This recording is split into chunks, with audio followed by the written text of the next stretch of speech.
I'm Jonathan Gerwitz, Vice President of KGB Texas Communications, and welcome to thePoint.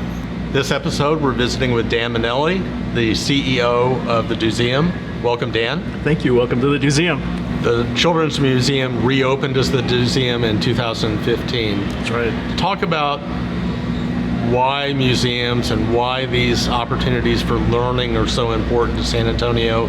Well, it's a great investment. You know, when you work with a young learner, their progression and their learning, that stays with them their whole life.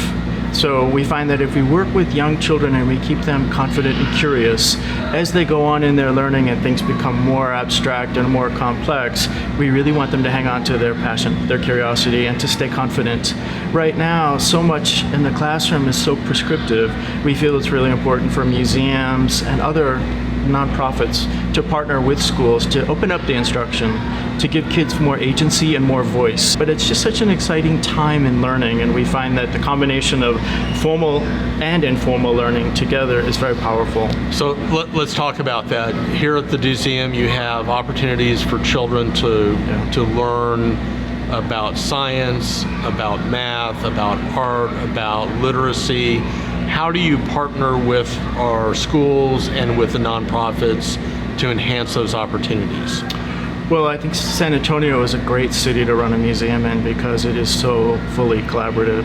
We have really a nicely articulated cultural sector, and the DoSeum sort of sits in the middle of it. We're right on the Broadway's cultural corridor, and we work very closely with the other nonprofits and the other museums to make sure that our content is vertically integrated, so that at each level in your learning, there is a fantastic space in San Antonio for you to go and develop.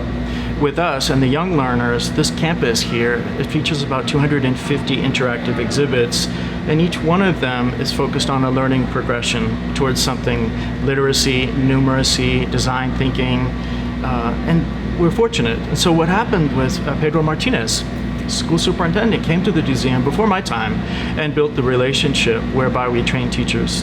And we have developed a master core of teachers who are training in a specialized curriculum.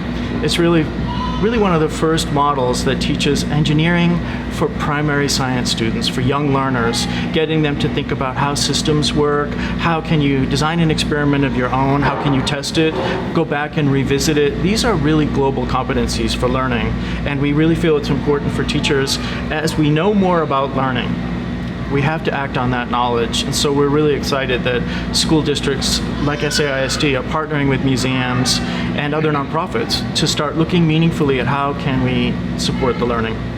You have a new exhibit coming this summer. We do. We're really excited. Yeah, it's called Going Places. Going Places. Going Places. Which is going to challenge students to think about how they can improve their community. Yeah, the DoSeum, one of our strategic orientations is futurism and getting young learners to think more proactively about the future.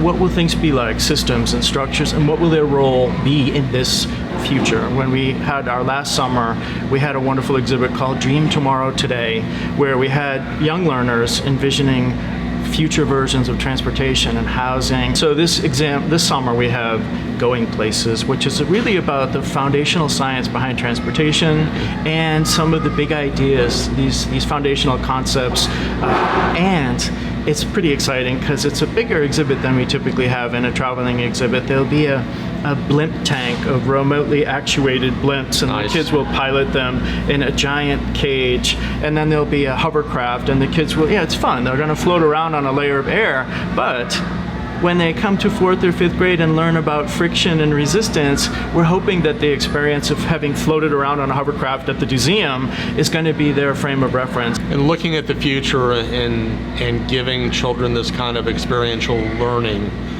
how does that play into workforce development in San Antonio? On several domains. When I came and looked at the DoSeum and I met the board and I met the team, I saw a very fast-growing creative economy. And I see other cities in Northern Europe, in New York, where I'm from, that region. A lot of these cities are emerging and growing and developing by building a culture of incubation and having a lot of startup mentality. And now we're learning that if a young child can self-perceive or to consider themselves an innovator, it's more likely that they'll become part of that. I don't want their education to simply happen to them. I want them to become an agent in it, to have more voice and agency. So in terms of workforce development, what we're focusing on with the very young learners are the global competencies, keeping them curious and confident and collaborative, keeping them interested, and building a solid foundation. If a little kid is confident in their thinking, you can challenge them in a more robust way. We would love for their time at the DoSeum to position them for success in school and also later in life. Well, Dan, thank you and your staff for all the great things that you're doing here. And thank you for joining us this month on thePoint. Oh, thank you so much for having me. I watch this podcast and I learned so much from it. Thank you. Thank you.